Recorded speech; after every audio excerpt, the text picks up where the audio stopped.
skin, so gorgeous. We thank the life gorgeous.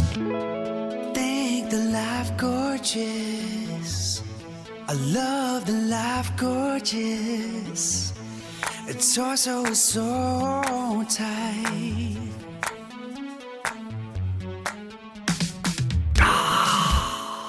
Ladies and gentlemen, welcome to Life Gorgeous from my mahogany panel den along with my conquistador lamp. This is Craigers. This is where I share my magical life in hopes of improving your life. Very special guest today, an old friend from ESPN.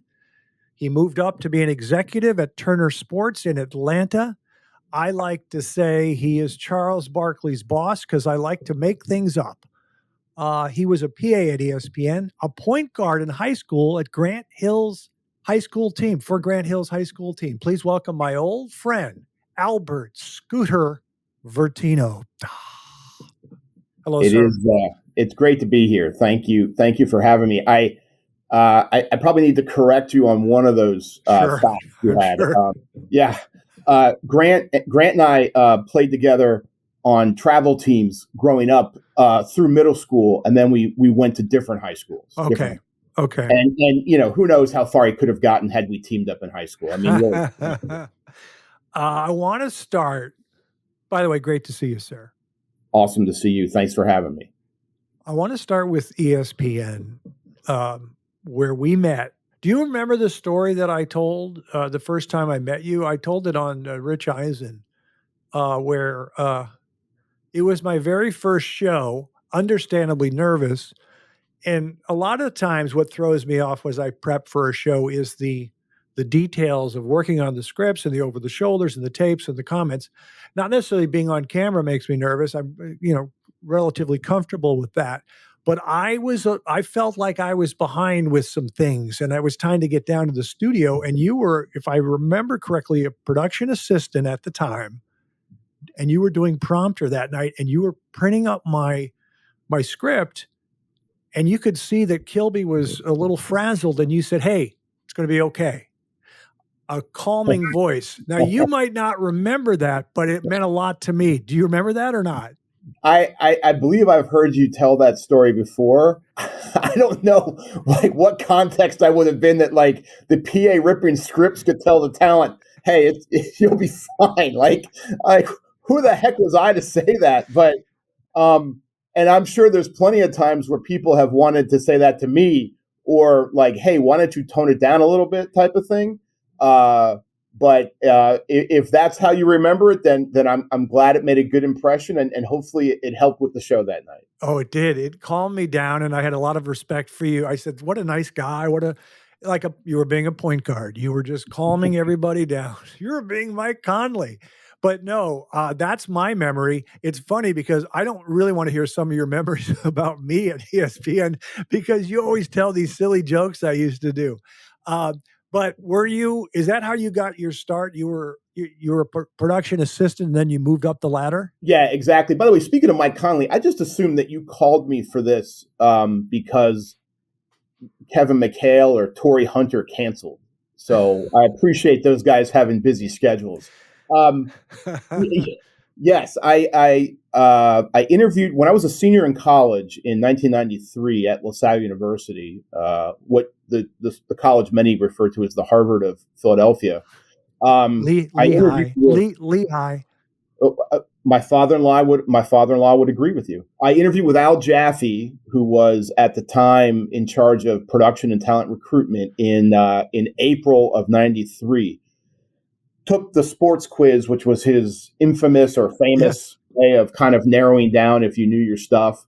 Let's see, I interviewed in April, I graduated in May, and I started in mid-July. And I was a production assistant, which was, low level, and basically entry level production. And back then, I'm not sure what the process is currently, but back then it was a 6-month temporary job. And after 6 months, and you did everything. You ripped scripts, you logged and cut highlights, graphics, everything to give you a taste of behind the scenes. It was really the education was incredible under the gun the way it was. Some people describe it as like 6 months of Hell Week, right? So, and after 6 months, they would decide, okay, we want to keep you full time, and then you became a full time employee, and you got benefits and all these things that went with it. Sometimes after 6 months, they let you go completely. Sometimes after 6 months, they might reassign you to a different division, depending on if you had potential and they had openings, et cetera, et cetera. After 6 months, I was able to make it through the grind, and became a full-time production assistant. And that was my start. I was there for, I want to say 2.5 years. And then I got a call from Turner. Oh, you were only there 2.5 years. ESPN, there were the 4 places I worked. I worked in local television in Monterey, and then Comedy Central and CBS and ESPN. ESPN was the only place that wasn't a startup for me. So when I worked in local TV in Monterey, the station was in Salinas, owned by Barry Ackerley at the time, owner of the Sonics, Seattle Supersonics. Yeah, absolutely. And it was changing from a Spanish station to English speaking, and they wanted a newscast. So it was a startup, and the Daily Show was a startup, and the CBS Late Late Show was a startup. So at ESPN, it was, this is a machine, a well-oiled machine. You just got to keep up. And obviously I had a blast. I was there 3 years. What are your memories of ESPN? Because some people who are there a long time, some of the talent, roll their eyes, or actually, I'm the guy that rolls my eyes. They get upset and whine and complain.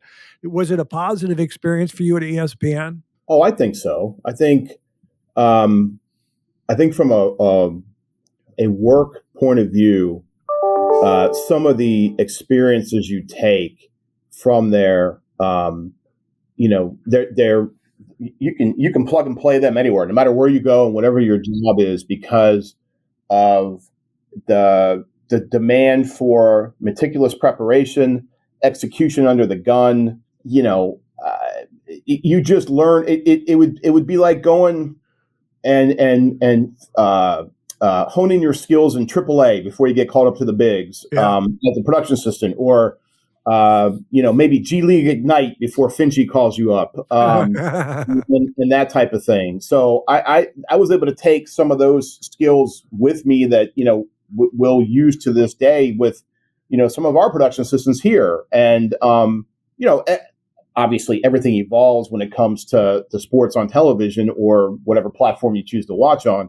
But there are some tried and true fundamentals when it comes to authenticity and accuracy that will, sustain over time. It just doesn't matter. So, I would say that my experience there was absolutely a positive one.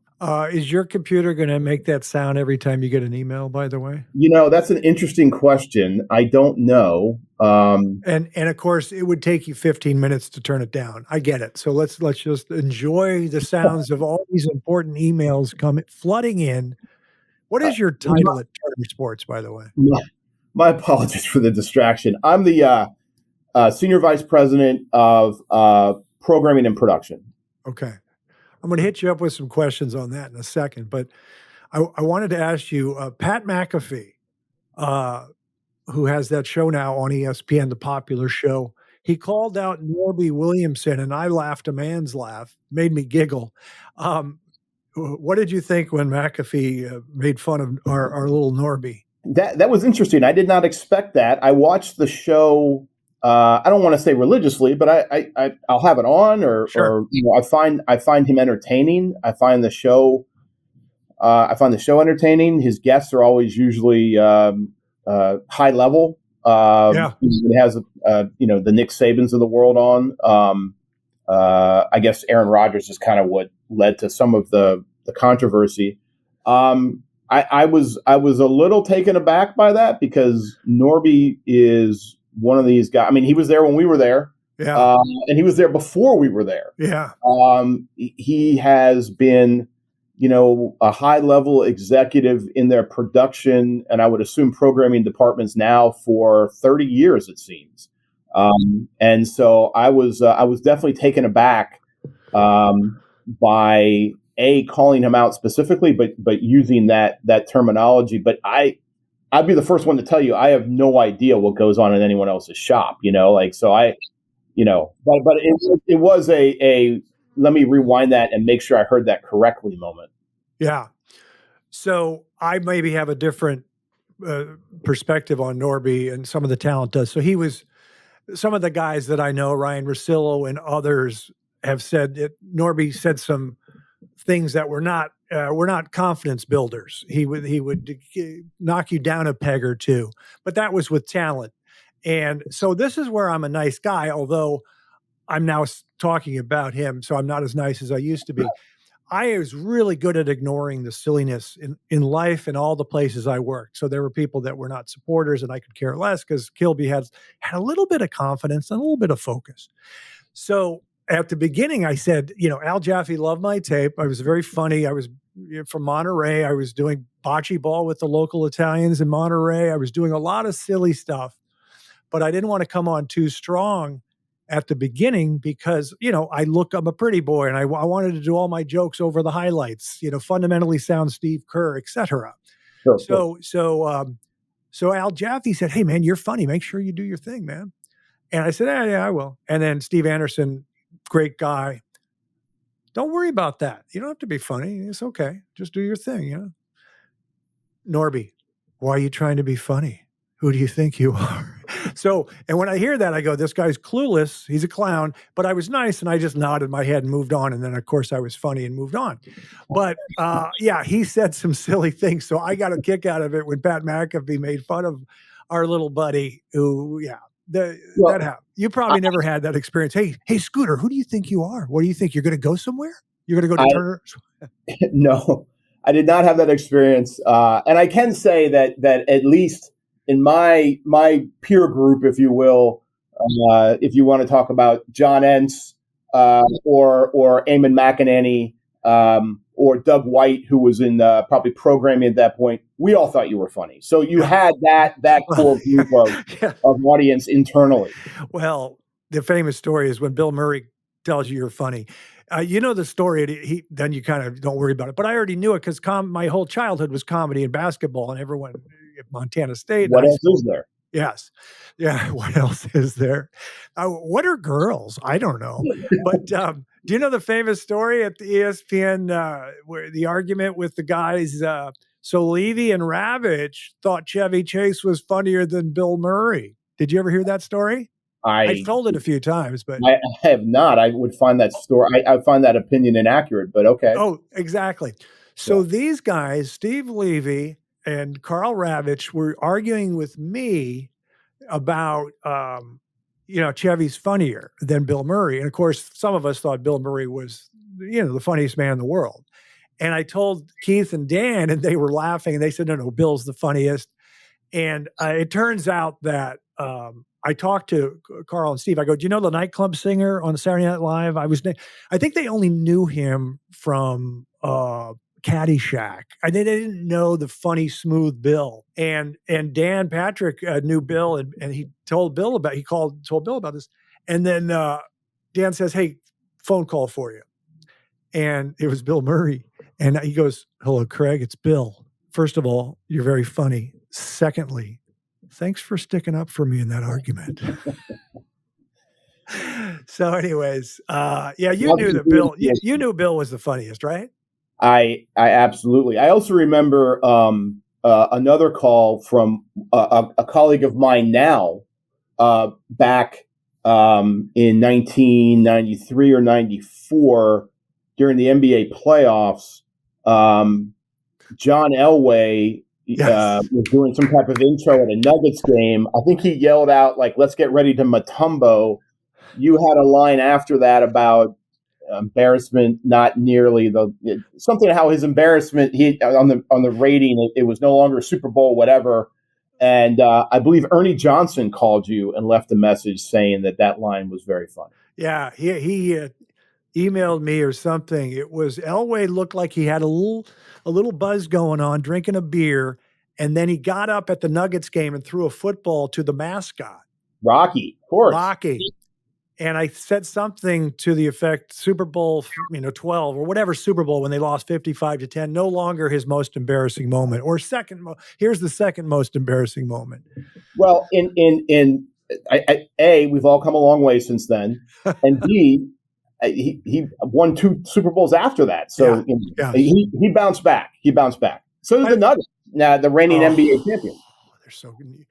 Yeah. Jokic is so good. Was my NBA knowledge at ESPN intimidating to you, or what did you think? A lot of it was Keith's baseball. Right. Your NBA were on par, and I think Charlie Steiner with boxing, right? I think that was those were probably the 3 pillars, right, of sports knowledge and all that. I loved it because you would have certain players that you would grab onto, but also you would have an ABA reference, and then you would have something with Pooh Richardson. So it felt like you were an equal opportunity distributor when it came to NBA fun. Yeah, there were some details. I remember, I didn't think anyone would get this, but I was talking about Gus Williams on the Sonics and the high dribble. He'd do a high dribble. But in the finals in the late 70s against the Bullets then, and now the Wizards, he had a little breakaway, but Kevin Greavy was trailing, and he slowed up with the high dribble and waited for Kevin Greavy to come in off 2 feet down, 2 hands over Kevin Greavy. But he did this high exaggerated dribble that was very, very stylish. Well, and then I believe he became a Bullet. So that's your team, right? Because you grew up in the DC area. Is that your team? Yeah, exactly. And of course, everyone remembers back in the 70s, they were the power in the East. Bobby Dandridge, Elvin Hayes, sure. Kevin Porter, the KP strut. He'd kick his legs out as he would dribble up and lead the break. That's your favorite sport, right? Yeah. Oh yeah. I mean, now when we have various sports on our air, I always say they're like my kids. I love them all equally. But as far as like participation and growing up with and always having it in the back of my mind, basketball was always at the top of the list. If I remember correctly, are you a Buffalo Bills fan in the NFL? Is that your team? I am. That's a great note. And if we were doing this, if I was doing this podcast from home, the chair in my office actually has a Buffalo Bills insignia on the headset, and there would have been plenty of ammunition for you to take shots at it. Thank God for the Vikings fans are grateful for the Buffalo Bills because we've been good forever, but no Super Bowl, Yeah, well, I think there's some kindred spirits between the football teams and the winter weather. Oh yeah, missed field goals, etc. Yeah. Stephon Diggs, we share him. Oh, loved it. He was my favorite, and then he left. We've had so many great receivers. This is probably before your time, but do you remember a guy named Anthony Carter? He went to Michigan. Sure. Oh yeah, AC. Yeah, he was great. I really liked him. And now we're blessed with Justin Jefferson. We'll see what happens with Kirk. We'll see if we draft a QB. Very happy that Brian Flores is the defensive coordinator, and he's not going anywhere. So we'll see. But the division is tough with Green Bay now. And Detroit, and then Chicago's got the first pick, so it's competitive out there. Scooter, just be careful. It is a cold, cruel world in the land of professional sports, and I would also add the other. Obviously Randy Moss and Chris Carter, but the other receiver that the Bills and Vikings have a common denominator with is former Oregon Duck legend Ahmad Rashad. Oh, that's right. He played was it at the beginning of his career with Buffalo? Before he went to the Vikings? I think. Yeah, so. I think he may have been an All-Pro one year with them. Yeah, what's his real name? Well, his given name is Bobby Moore. Oh, that's nice. Given. I said real. Look at that. I'm sorry. Yeah, he may have a different. Here's a funny one. So the Bud Grant show, our coach from the Super Bowls in the 70s, he had the Bud Grant show, and he would have Ahmad Rashad on. And he'd say Ahmad Rashad. And it came out a few years ago that Ahmad Rashad said, the only guy that pronounces my name correctly is Bud Grant. Really? Yeah, he said, Bud said, how do you pronounce it? And Ahmad said, Ahmad. And so he said it. So he wasn't wrong. It's just that Wow. Ahmad doesn't correct him. Correct It's a everybody. little like Charlize Theron. She told us, and our producer, it rhymes with heron, the bird, the heron is heron is a bird. It's a duck. It's a thing, right? Yeah. So I said Charlize Theron as opposed to Theron. And then a few years ago, I was reading an article that said, well, it's actually Theron, but I tell people it's Theron. So some people don't really care, you know? What about, let's see, Tom Thibodeau? Oh, I think it's Thibodeau. I think that's how they pronounce it down in New Orleans because I think it's a name from the Louisiana area. So they call him Tibbs. They call him Tibbs. And I think it's Tibbs. I think it's Thibodeau, but everyone says Thibodeau. I don't know. Maybe I'm wrong on that. Well, I think there was a pivot at some point to Thibodeau, but then people still stay with Tibbs. So coach works also. Right. Is the deed on your house Albert Vertino or Scooter Vertino? No, that would be Albert, I believe. Okay. So tell me how you got the Turner Sports gig. How did they recruit you? So there was when I was in college, I interned at the United States Olympic Committee in Colorado Springs for a summer, and I worked in their media relations department out there at the Olympic Training Center, which was a wonderful experience. And the person who brought me out there was a person I knew from basketball circles growing up in the DC area named Michael Jackson, who I believe you've met. Great guy. Great guy.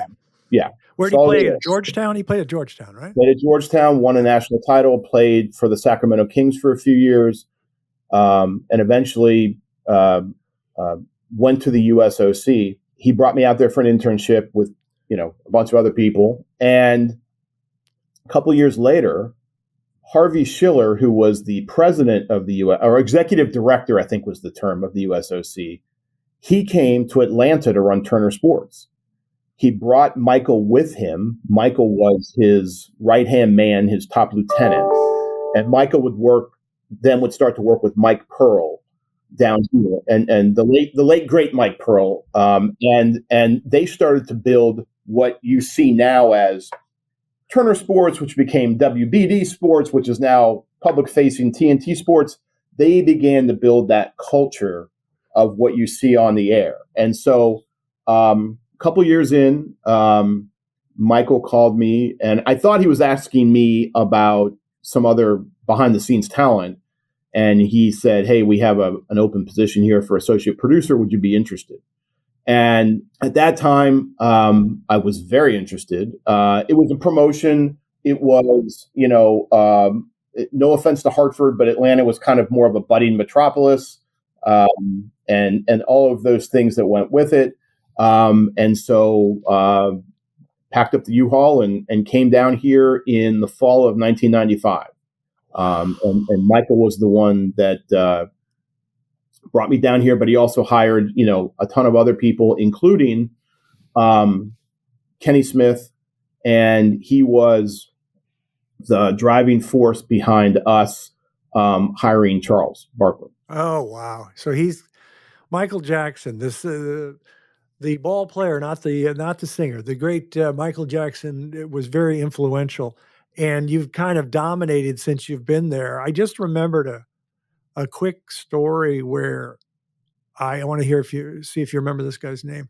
So I did play-by-play in the late 80s in Savannah, Georgia, the Savannah Spirits. One season. I think I got $50 a game. It was whatever it was. I lived at the Drayton Towers in Savannah, Georgia.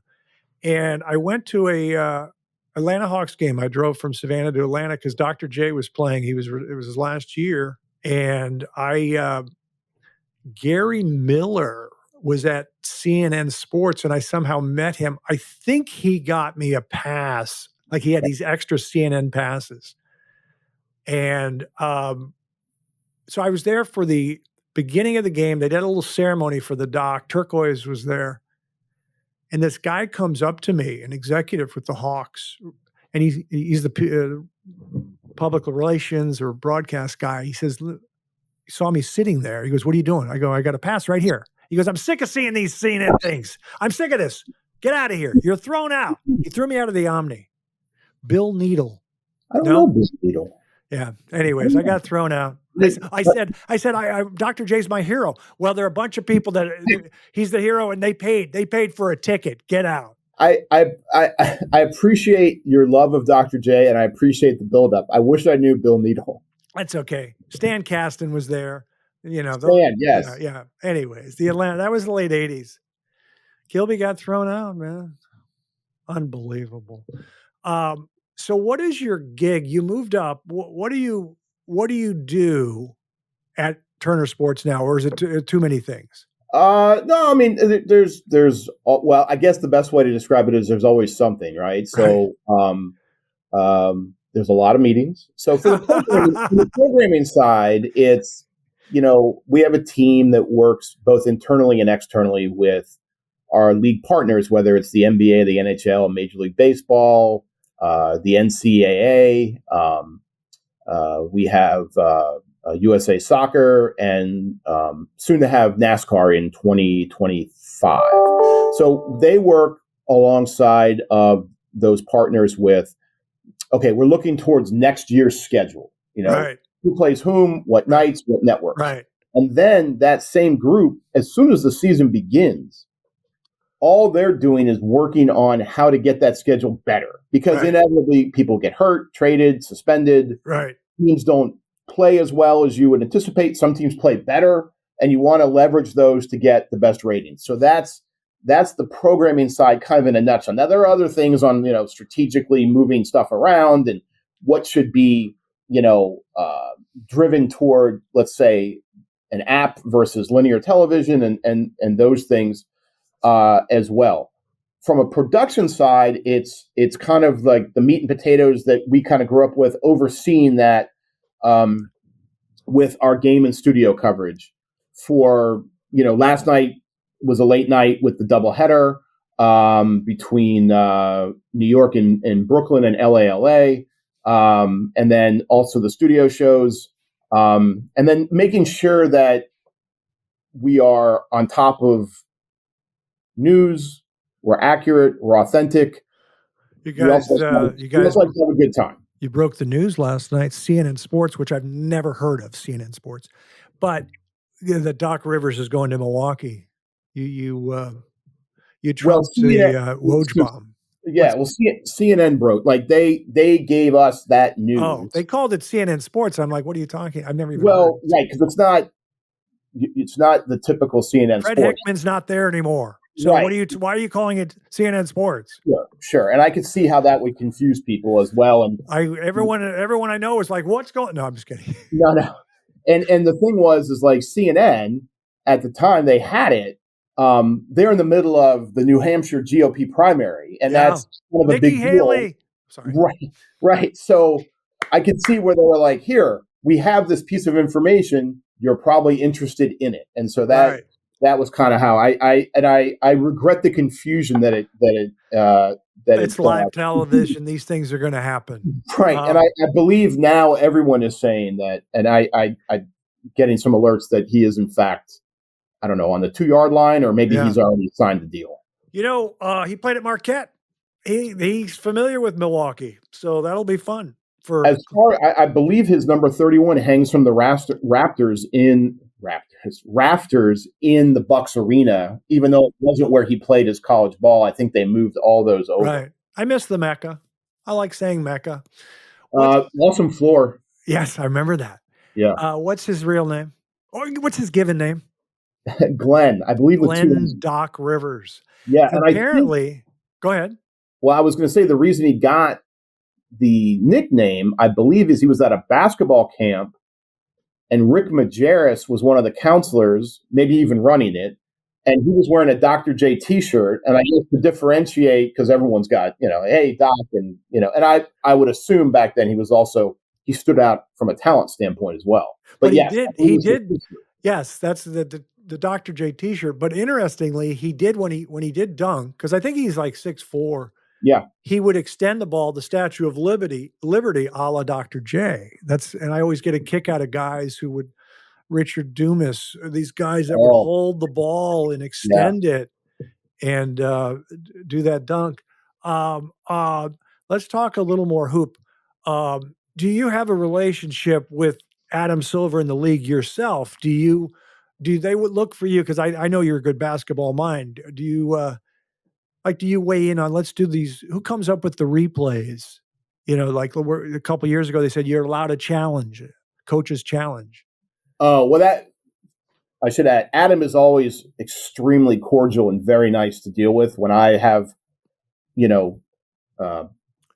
had dealings with him. It's not a routine thing. I don't believe it's on his to-do list. Okay. The challenges, those are, I believe those are all created internally. Like that right. type of Kiki Vandeweghe, Joe Dumars, these guys that work for the league, right? Right. And then there's they have their own group of basketball operations, which you're right. They tend to cascade down from those individuals that head them up. So and I don't think I don't have this information 100%, but I don't think it's a coincidence that there are people in that division that played, right? Exactly. So they understand certain ways that things are going to impact the flow of the game or the quality of play and competition and things of that. And I wasn't totally serious with saying that they're picking your brain, but they should, because I know you know the game. But why isn't Jeff Van Gundy working now as a commentator? I thought he was the best. Understand ABC has to diversify and stuff. Did you guys consider having both Van Gundys? First of all, I love Stan.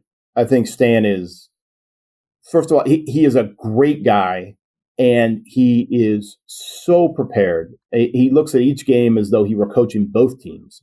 But I'm sure from a mental health standpoint, he enjoys the fact that he leaves without a win or a loss at the end of the night. Yeah. He is the producer's best friend when it comes to storylines and trends and stats and things to look at. He's great. I actually produced Jeff when Jeff first started doing games when he left the Knicks. So he would work with Marv Albert and Mike Fratello, and he was definitely kind of uncertain when he first started doing games. He, like a lot of coaches, he wanted a lot of coaching and feedback, and where do I look and how do I? And it was like, we just wanted him to be himself because he had this personality that you just wanted to come out. And it was a matter of getting it out, because I think if you're the coach of the Knicks and everything you do is under a microscope, you can be a little guarded, Right. And so it was a matter of, and I think Marv helped with that. I think Mike Fratello really helped with that because they were kind of birds of a feather when it came to coaching in the NBA. Mike, I remember specifically Mike talking to him about different ways to prepare for games and things of that nature. Yeah. And then both went back into coaching.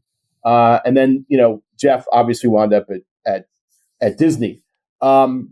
He's tremendous. He's so entertaining. He's so funny. He says things that I still remember.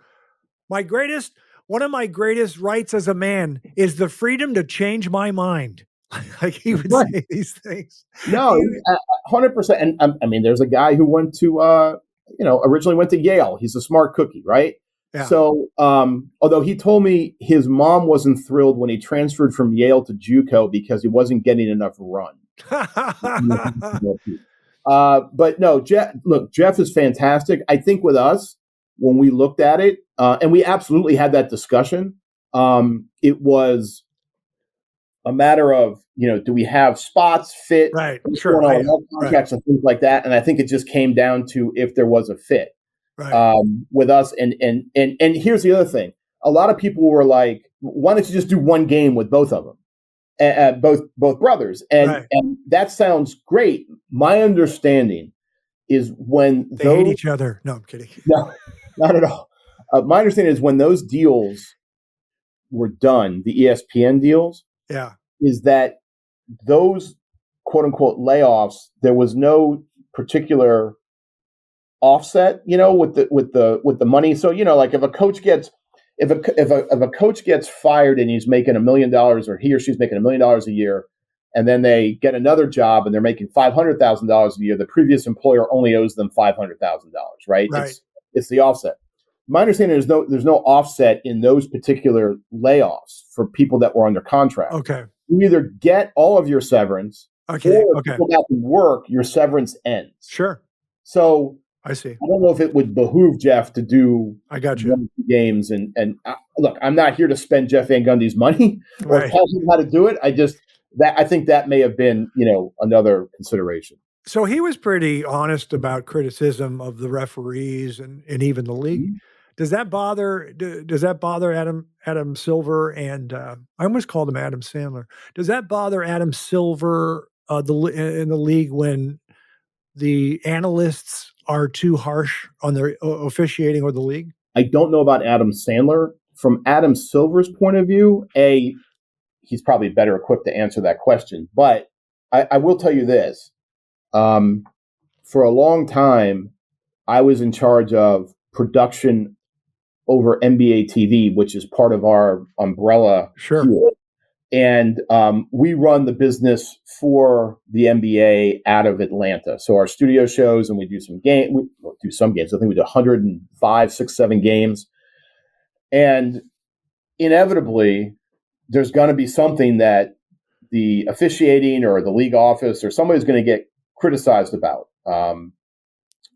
And I don't think the NBA. My experience is the NBA doesn't go overboard if you are critical of them. It's only if you have something that's factually wrong, right? So, okay. So the example would be if you're complaining about a rule, the ref got that call wrong, and here's why. But your reasoning is inaccurate because the rule isn't what you think it is. Okay. And that makes sense. Yeah, that happens on occasion. Have they ever called you or other executives at Turner and say, you got to talk to this broadcaster to say, chill out? Are you at liberty to say or not? No, not chill out. I mean, I think that they understand the authenticity with our guys and gals, because obviously we have females on air and behind the scenes as well, Candace Parker being first and foremost. But they understand that the authenticity is what makes them who they are. Right. And so they do not try and control that narrative. Now, if we're, I don't know, like this, if we're mispronouncing someone's name or, again, it goes back to the accuracy point. Sure. But as far as like trying to steer us in one way or the other, that doesn't occur. So I had the late night show on CBS. I had David Stern on. It was great. That was really fun. I'm going to tell you a quick Van Gundy story. I had him on. I wish I would have had Doug Collins on. I had to spread out all the basketball I had on there because I'm pretty sure I was there the night you had Jeff on because we were in LA for a game. Oh, well. So I don't have I don't have a lot of regrets, but there are, Worldwide Pants, the company that produces, said, you're the de facto EP, you're the de facto executive producer. So they would run everything by me. And if I wanted to, I'd make a decision. And if I didn't care, I'd tell the executive producer, you make the decision, do whatever because I'm working on the content, the comedy. I made a mistake and it would have been great. We used to do this thing called recreate a press photo. We'd take a press photo. So I had we'd have the Lakers win, and there's a picture of Rick Fox in the LA Times hugging Phil Jackson, hugging. So we do split screen and Rick Fox is on the show. And at the end of the interview, I said, let's go recreate a press photo. And he'd hug our floor manager or a camera person. And we'd recreate it, and then we'd snap it and say, there it is. Like we'd get him in all in the right position. And there was Rick Fox. Jeff Van Gundy was willing to recreate the press photo of wrapping his arms around the leg of Alonzo Mourning. Yeah. And we were running late. And it doesn't matter. I can edit it. I can edit out stuff. And I don't know why on the fly, I decided we were out of time and we didn't recreate the press photo. I think he would have wrapped his arms around my leg. I think I was going to play Alonzo. or maybe it was the floor guy, but that would have been tremendous. And I should have done it. And maybe I wanted to go to Mastro's and grab some shrimp cocktail, but I made a mistake and I regret that. I would have said Musso and Frank's, right? Is that the? Have you been there? Have you been there? Yeah. But that sounds like when I used to work with Jeff. That sounds very like he's not going to take himself too seriously, but he takes basketball very seriously. What are your memories of, not to get you in trouble, but the league when the great Sacramento Kings lost to the Lakers and some of that controversy came out? Yeah. I mean, because you're a businessman too. I mean, you work. You don't work for the league necessarily, but what were your thoughts on that? Is it something you just unfortunate, you move on, or what? So back then, I want to say, was it like late 90s, early 2000? I don't think, and this is just giving you some background on where we stood with this, is until the latest or two rights deals ago, I believe, which started around the turn of the century, if you will, we did not have conference finals all the way through. So when NBC was involved, depending on where the games fell during the week, we might have one game or two games of a conference final, depending on what it was. That was it. And then we were done until the draft, because we had the draft. Okay. When the Kings were playing the Lakers seemingly every year, including I think the game 6 you're referring to. Yeah, the 23 fouls in the fourth quarter or whatever it was. Yeah. And I think that was where Peja had an open look at the end and just, I don't know if he shot an air ball. That was game 7 where they lost in Sacramento. Yeah, he shot an air ball. But game 6 is the controversial game where they had a 20-point lead, and then there were over 20 fouls called against the Kings in the fourth quarter. Yeah. So look, my point of view always, whether it's that game or another game, I just want a close game, right? Like the competitiveness helps us. Long series obviously help the networks, because the longer the series goes, the more people are going to watch, your ratings are going to go up, et cetera, et cetera. Like all of that is, pretty practical, whether it's the NBA, MLB, NHL, any of that stuff. Blowouts are not good for business. Sure. You're a businessman. You're not a fan anymore. You're a businessman. Well, I was a fan on Sunday night around 9:30 when that field goal got pushed wide right. But I would say I think you said it's just unfortunate. Like I don't know. Like every fan who watches a game, because fan is short for fanatic, thinks that the deck is stacked against them in some way, shape, or form. Always, I can't believe they didn't call that, or I can't believe they did call this, or our star has 2 fouls in the first quarter. I don't put a lot of stock into any of the conspiracies and all of that. I would say that particular series is really unfortunate because you just don't know. Right. And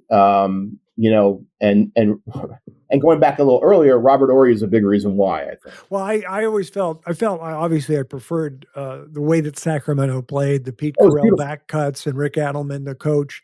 And I thought they were better than the Lakers, but not enough to overcome the Robert Horry shot and the game 6 refereeing debacle. Yeah. And, there shouldn't have been a game 7, but they should have also tried, they should have won that game. But go ahead. Sorry, I was just going to ask, speaking of the Kings, did you prefer the version with Jason Williams or Mike Bibby? Mike Bibby played so well in that series. He was really clutch in that series against the Lakers. But anyway, I did not think, just for the record, because people think I'm a Laker hater, I'm pretty realistic. I did not think the Kobe Shaq team was that great. They were great players. Yeah. I'm not a Kobe fan because of his shot selection. I had an issue with Shaq going through people's chest as opposed to over with a sky hook or around with a spin move or up and under like McHale. You can't go through Dikembe's face. That's my own issue. But I do say, if you want to ask me the greatest team of all time, I think I'd like to say the 80s Celtics, but I say the 80s, the Showtime Lakers, I think are the greatest team of all time. But I do that because I thought they really hyped up the Bulls in the 90s. I didn't think I didn't think the 90s, because of expansion, were as good as the 80s, but maybe that's me because of my age. Who knows? Those teams, whether in the 80s between the Celtics and Lakers, the Sixers sneaking in there from time to time, the Rockets, depending on what was going on with their situation between Sampson and Olajuwon, and when they had Moses early in the decade, it was just a lot of high. Not that it's not high level now. I don't mean to say it's one or the other, but I just growing up watching that was just such high level basketball. It was very aesthetically pleasing. The Laker team that won the finals, I think it might be considered the best team. I can't remember if it was 87 or 88 or what season it was, but for the regular season, the team field goal percentage was 52%. Anyways, I think the defense has improved because coaches their jobs are on the line and they really preach, hustle and defense and all that kind of stuff. There was something else I wanted to say to you, just going back to the officiating, and it's not a big deal because I'm not the guy that complains, but I'm realistic. If, in fact, somehow this year, the Minnesota Timberwolves get to the finals against the Celtics, who do you think will get a better whistle? Exactly. I'm sure it'll be right down the middle. No, right Celtics will get a better whistle. Hey, I wanted to tell you something because you brought up the Timberwolves. Well, I mean, a lot of times the whistle is based on the team who's most aggressive. So, sure, correct. Yeah. The Celtics' two best players are spectacular players, but they will shoot their fair share of jump shots. Whereas, Anthony Edwards really likes to take the ball. I got it right. He gets bumped every time. He doesn't get the whistle that Shea Gillis Alexander gets. So you know what Shea does, and they were actually the other day. We've had 2 bad losses when we're taping this, really bad home losses. But Shea will dribble and there'll be contact, and he'll flip his head back, and Ant's going, "What is going on?" He's flipping his head back. He's getting to the line. Some of these guys like Embiid and James Harden and Shea, it's nauseating how they get to the foul line. Can I get back to Ant real quick? Yes, sorry. So he's from Atlanta, right? That's right. He's from Atlanta. Yeah, he's from here. I actually, my son and I and a couple other people went to see him play in high school, and he was a spectacular athlete, but and he was an elite player at the time. But the competition in this game, it was almost like they played down, and then in the second half they skyrocketed out of the gym. But his body was set so that you could tell he wasn't going to have to change how he played, the position he played, all of that as he moved through, because he was so physically mature. I think he grew up as a football player too. Yeah, he likes football. Yeah, and he was. It was just interesting to see how he has developed so quickly. This summer, my son was working out with Tommy, yeah, with some high school players, and they had one side of this gym we were in, and on the other side, I walked in and I was like, "Who is that?" And it was a guy working out with long sleeves and long pants, but he looked like a tailback in the NFL, right? And Dennis Scott was there, and I said, "I'm like, help me out here," and he's like, "You don't know Anthony Edwards?" And so while the boys were working out on one side, right, Anthony Edwards was working out on the other. He had a trainer and he had a buddy. His buddy was playing dummy defense, so he was doing all these drills. He went for about 90 minutes. Yeah. Every single rep he took was game speed. It was spectacular to watch the effort, the attention to detail, just his appreciative of his craft, and then at the end of the workout, he ran to get a time, and then I believe the next day he flew to Minnesota, and they flew over to I think Abu Dhabi for some exhibition. Oh, wow! So it was. I was trying to explain to my son that greatness is not an accident. Yeah. So he's a stud. I have thoughts on him. Tell me what you think. I agree with you that he is adjusted nicely. He was a raw talent.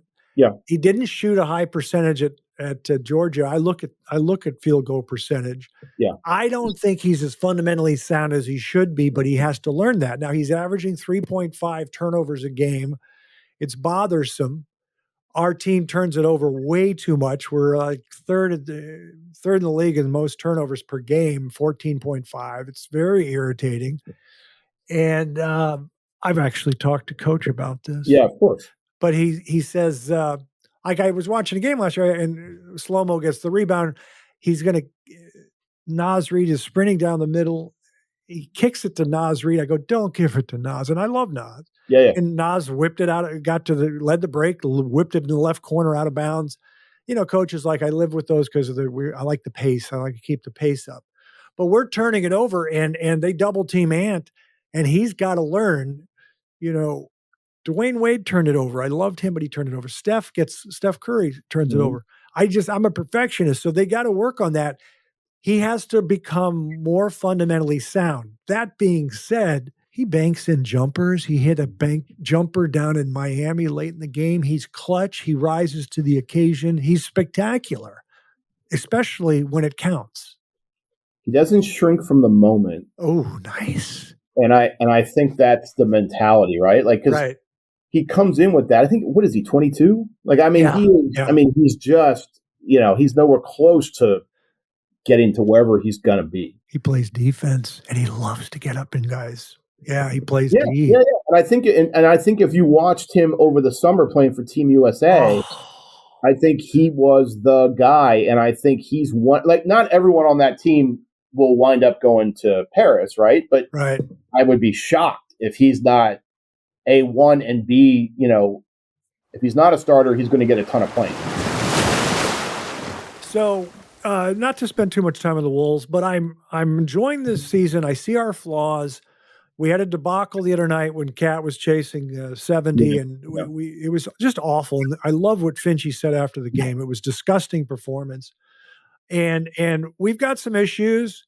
We're better on defense than I thought. We got off to a better start, but we need to cut down the turnovers. I've always said we need another shooter because, like, when we play against. We lost at home to the Pelicans, and Brandon Ingram can just take 3 dribbles in a 17-footer, and he's sometimes red hot. And McCollum can shoot that. So as gifted as Cat is, he doesn't take 3 dribbles in a jump shot. He either takes a shot or drives straight line to the basket. He doesn't back people down like Jokic and shoot a little 12-foot fadeaway. So and Cat has his issues, and I'm realistic about it. But he's nice to have. I don't know if he does he doesn't do the little things like Jokic does to win, but he is talented. But I'm curious to see if Tim Connelly is able to make any moves either at the trade deadline or a buyout. I don't know if you've heard the rumor about Malcolm Brogdon. 4 teams are interested in him, including the Wolves and the Lakers. It's wild that he's played on, I'm trying to think how many teams, 4 teams now, maybe 5, because he is a guy that is a good decision maker. Yeah. He was Rookie of the Year, if I remember correctly. I think he was. At Milwaukee, he played Milwaukee, Pacers, Celtics, Portland. Now Portland. And he's a good decision maker. He can shoot it. He's got great size. It's always fascinating, and I get it. Portland's in a different situation right now. It's kind of like 31 years old. He's 31. I looked it up. All right, and it's kind of like with Kyle Lowry, right? I think everyone expects either Kyle Lowry would be quote unquote flipped or bought out, and he would be on the market too. But I would imagine because you have Mike Conley already, you're looking for a guy who's kind of a combo. That presence and Brogdon would kind of fit that mold for what you're thinking of. And he's a shooter, whereas I think Kyle Lowry can shoot. Kyle Lowry's not known as a shooter. Right. Stunningly, Mike Conley is shooting a career high from 3 this year. I don't know how that happened. And I'm sure he leads all lefties with right-handed floaters. Oh, exactly. So you watch. I was going to ask you, like last night with the doubleheader, how late did you have to stay up until like 1 a.m. or what? Or do you have to? Can you go to bed or what? No, I was here. Oh. I was at work until we went off the air. Yeah, no. No, not every night, but last night, yeah, for sure. Oh, that's hilarious. So coming out of the West, I don't know who's going to come out of the West. Denver's great. although I think they miss what's his name? Bruce Brown, is that his name? Yeah. I think they miss him. Reggie Jackson is not Bruce Brown. But when the I'm not a James Harden fan, but when the Clippers traded for him, I laughed and they lost 4 or 5 in a row. Mm-hmm. But I said, because I look at the Wolves and against certain teams, we don't have 3 scorers. Our big 3 includes Rudy Gobert, who's not offensively polished. And so I look at these teams and it's like, you got to get a shooter because Jamal Murray will get hot. And, Ant's not a pure shooter. Cat's a pure shooter, but it's just not easy for a 7-footer to get shots off all the time on the perimeter. Right. And I looked at the Clippers and I said, I don't know how these guys can lose with this talent. And now, of course, they're not losing. No, they're not. That's right. They righted the ship. Yeah. Or the skipper ship. They could come out. They could come out of the West. Yeah, I mean, look, it's all going to come with any of those teams. You could put the Lakers in that. You could put the Suns in. It's all going to come down to health because the core of all those teams is older. Right. And those guys will miss games just because that's the nature of how the game is played. And so it's just going to depend on, if Kawhi's there all year, and Paul George and Harden and, Westbrook coming off, that's a pretty stacked squad. So that would be interesting. Yeah. Quickly, because we got to hustle. I know you're busy and just want to keep going here. What kind of ball player were you at high school? A Bobby Hurley type? Or? I want to say, yeah, I mean, it's funny. I played against Bobby Hurley in high school. Oh, wow. So I would assume he would say, yeah, no, not even close. They were ranked number 1 in the country when we played them, and we were ranked number 2. You were in the Baltimore area, is that correct? Or where were you? DC area? The DC area, yeah. It was at a school called Flint Hill Prep, and we had I was at this game I came off the bench. Eventually I started, but the shooting guard who played with me was a guy named Randolph Childress, who was an incredible player at Wake Forest. Yeah. Unbelievable player. And then there was a kid named Aaron Bain who was an All-American who went to play at Villanova. And then the other big name would have been George Lynch, who played in the NBA for 12 years. And yes, and George got hurt in the semifinals of this tournament. And I believe, if I remember, he landed on his elbow, and his arm was basically numb for the championship game. Wow. And so with our best player kind of incapacitated, we did not rise to the occasion. And they had their point guard was Bobby Hurley, who was not fazed by any of my defense or our attempts to trap him. Their shooting guard was Terry DeHare, who played in the NBA. Played at Seton Hall. They had a freshman who started at small forward named Roderick Rhodes, who played at USC and then played in the NBA briefly. And then their power forward was a guy named Jerry Walker, who was an All-American that played at Seton Hall. So they had, and then Danny Hurley, the coach at UConn, came off the bench, but he was hurt that game. So they had a really good team. We had a really good team. They rose to the moment. We did not. But no, I don't know about Bobby Hurley. I would say maybe like how about a Jim Less? Would that okay for you? Okay. What I was going to say Don Boosie, but you don't remember him from the 70s. No, sir. He played in the ABA and he played for the Suns later, and he would steal the ball a lot. I guess my question is, basketball wise, right now, could you beat Gus Ramsey 1-on-1? No. I mean, I don't know what kind of player Gus is. But I would say no. I would. He plays a lot in the post like Keith Lee when he played at Memphis. Well, then no chance. Way too out of shape. And every time I get out there with my son, I just feel like my Achilles is waiting to burst. Oh, you don't want to get hurt. I don't touch the ball anymore.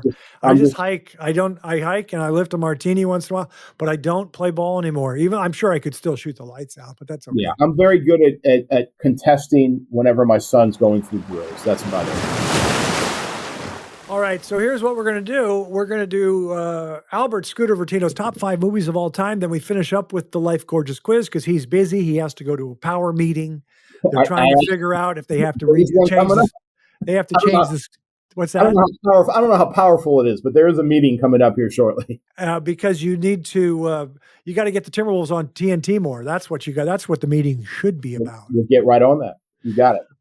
Go ahead, sir. Your top 5 movies of all time. I Okay, can't so wait I'm to gonna hear. go. I'm gonna go in chronological order, and I know that there are people out there that are thinking like Citizen Kane, North by Northwest, the Maltese Falcon, Right. all of those, and those are great. But for me, I took more of a modern approach, and so in chronological order, 1976, All the President's Men. Oh, nice, Okay? nice. 1982, Diner. Oh, wow, good one. 1988, I'm kind of going off the menu here.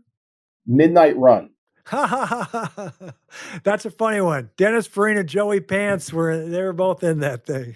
I remember one time working out at Gold's Gym in Venice, and Joey Pants was like on the Stairmaster, and I went up and told him what a big fan I was. So That's there you great.